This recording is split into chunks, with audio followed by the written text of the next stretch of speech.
Super quick, guys, if you guys are interested in any Kia models at all whatsoever or any pre-owned vehicles, come check out Rick Case Kia at Sunrise, Florida. They have a lot of good deals going on, including a nice warranty package. Obviously, with Kia models, you can go all the way to 200,000 mile warranty if you like. So if interested, come check out Kia at Rick Case.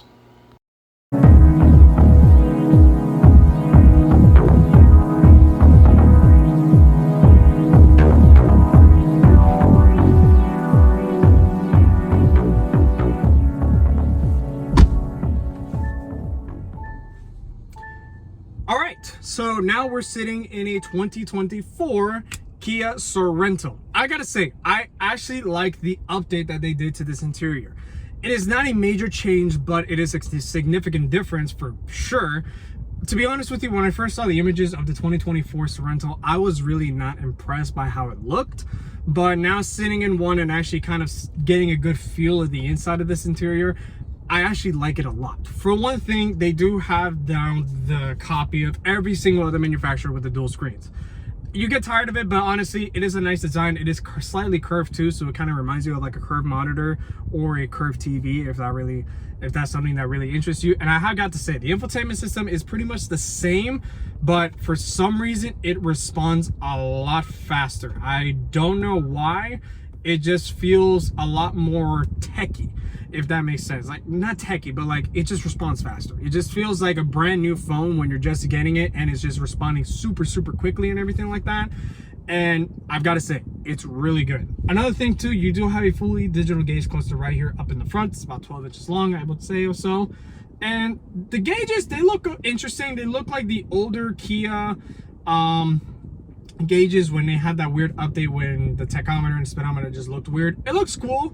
You can actually just see your tachometer moving around and everything, and you can actually check to see your RPMs, like exactly where it's at. Like right now I'm revving at 800 RPM. So I think that's pretty cool. I like that a lot.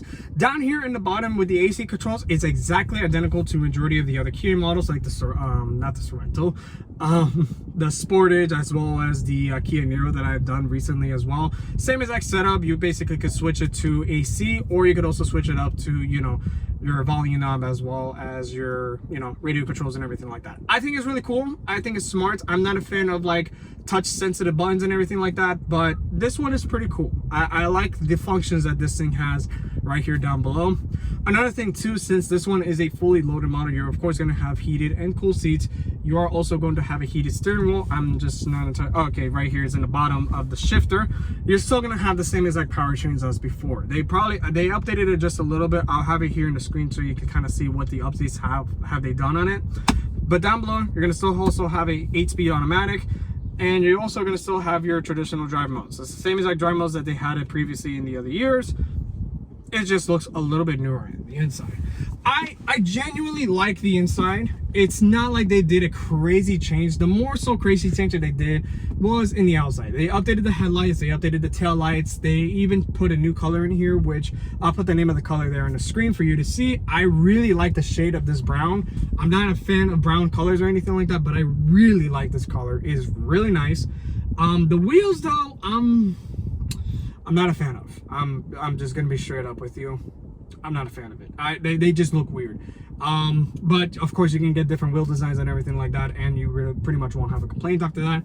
But pretty much when you're sitting inside here, you're going to have a really nice interior to enjoy. Honestly, if you're familiar with all the Kia infotainment and pretty much all the switches from Kia that they've used for quite some time already, this is gonna feel like you're back at home. The Sorento has a really great update. There are some things in here that look the same. Of course, you have two-way memory seats. You still have the same window mirror controls and everything like that here on the side. The steering wheel looks pretty much identical. It's just now it has like a two-tone wrap now. You're gonna of course have radar cruise control, lane keep assist and everything like that. You're gonna also have these toggles here. And same thing too, whenever you put the signal on, you're of course gonna have the Kia traditional camera, blind spot cameras and everything like that. It's really good. I really like that feature a lot for when it comes to safety, or even then when you just can't see something just on the side. You're gonna get a moment that you may just not pay attention to stuff, and that little camera is very useful. I really like that feature a lot. Same thing when you're looking up top, all the controls here when it comes to your Kia Connect button, your SOS button, as well as your sunroof controls and everything in here, it's relatively exactly identical. And what I also do like is you do have this suede headliner. It's a black headliner with the suede material, looks very nice. Same thing with the visors, which surprised me. This one just, oh, it does have a light, I was wrong. It also does have a light. It's not LED, not a deal breaker though, but it is a suede sunshade, which is pretty nice. Same thing with your gigantic panoramic sunroof in here. It's a traditional panoramic sunroof, or moonroof, however you want to call it. It's pretty ginormous in here. Given the fact that this is pretty much a little bit bigger, but probably I would say the same size as a Volkswagen Tiguan, this interior just feels a lot more of a lifestyle rather than maybe sitting inside of a Tiguan and stuff.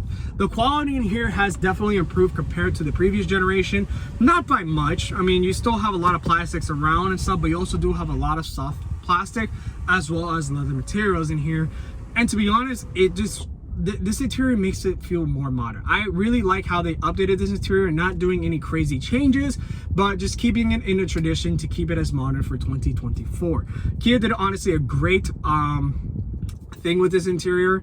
I'm not really a fan of just implementing everything in the screen and stuff, but I do appreciate that Kia at least keeps certain things traditional while also making certain things modern. And this interior is a great execution of updating an interior, but also keeping everything traditional. All right, so sitting now in the back seat of the 2024 Sorento, dimensions are identical. There's really nothing that Kia has changed in terms of structural changes, but mostly just in the interior aspect and a little bit of the exterior. The exterior, like I said, not a big change. They just did a couple refreshes on it to make it a little bit more modern in 2024, but that's about it. But in the backseat area, you pretty much had the same features as you did in the 2023 model. You, of course, you have your AC controls here. You do also have heated rear seats, which is a great feature to have. You also do have a great view of the panoramic sunroof when it is open. And you also do in the bottom have a 12-volt outlet as well as a 150-volt outlet, or pretty much a hostile outlet to charge your laptop or anything like that in the back seat, or a blender if you really just want to make a smoothie in the back seat of your Kia Sorento, because I don't know, you just chose violence and you want smoothies. So anyways, you also do have USB-C ports right here in the side that's built in with the seats. Great feature.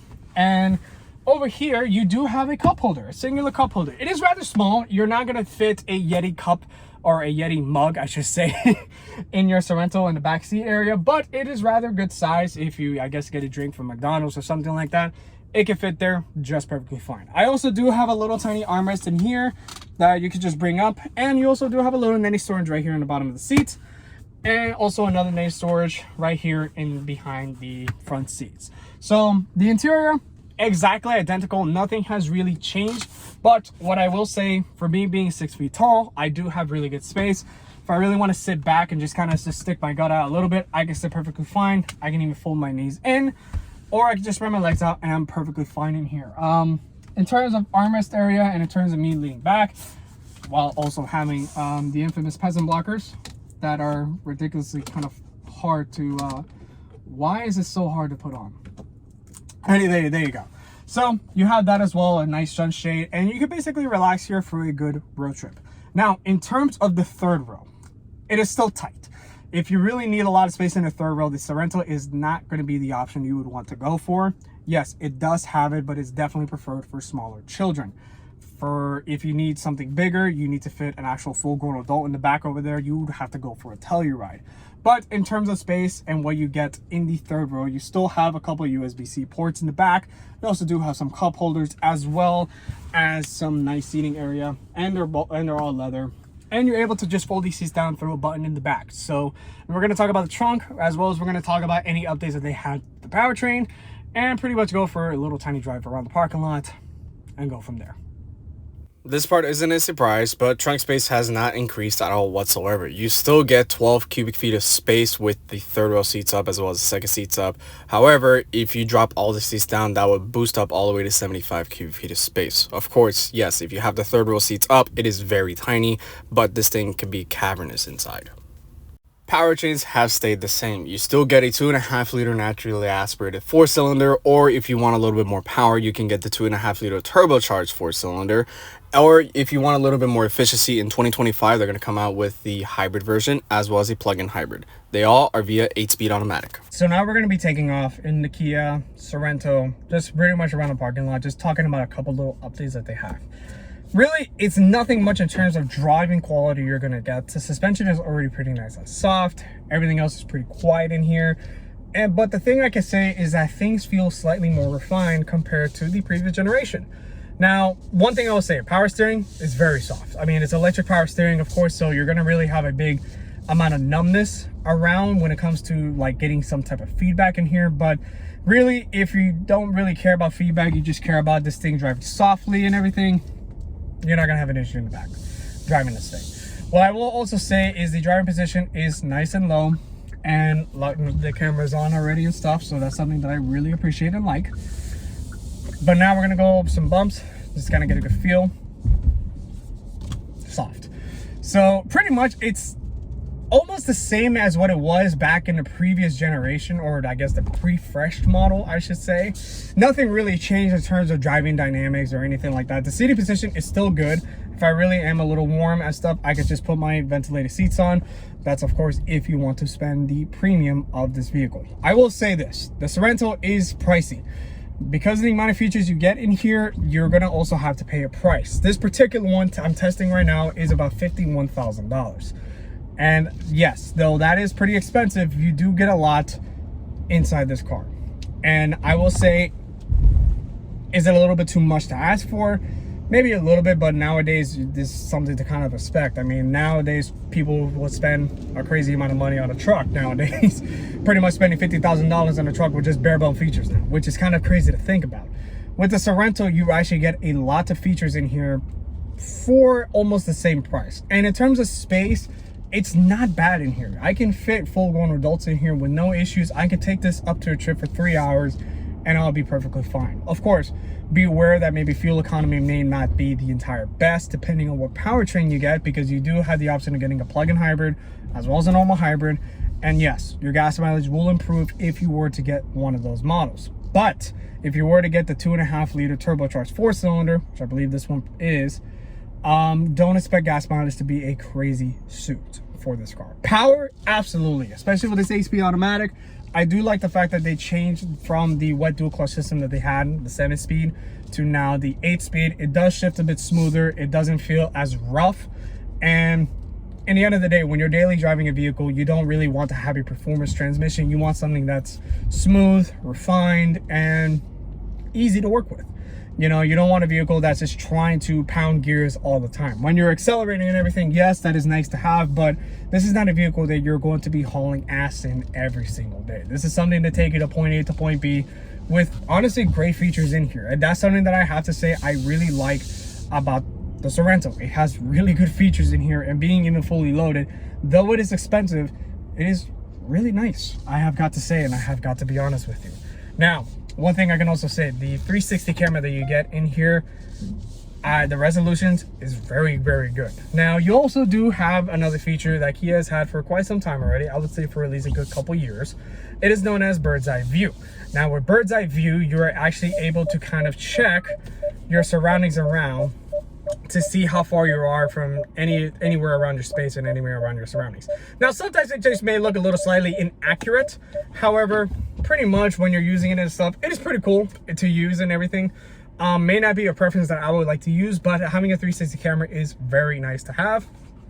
And honestly, if it's something that you're looking for, comparing to maybe, I don't know, let's compare it maybe to even a CX-90 in this case, or the Volkswagen Tiguan. if that's what it's called. Yes, that's what it's called.